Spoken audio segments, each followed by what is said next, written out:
DRS116 という製品で、実はこの中に電気で動くファンが内蔵されてるんですね。で、ここから吸い込んだ気流をこの燃焼室の下から吹き出す仕組みになっています。それでは屋外で試してみましょう。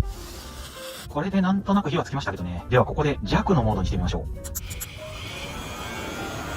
おー、すごいなこれ。弱でこれなの。かなり大きな炎になりましたけど、この辺結構熱いもん。うわー、すごい勢いで燃料なくなっていくな。すごい火力ですね。強モードにするとどうなるのかやってみたいと思います。スイッチオン。これが強です。いやー、ものすごい火力。ここまですごいと思わなかった。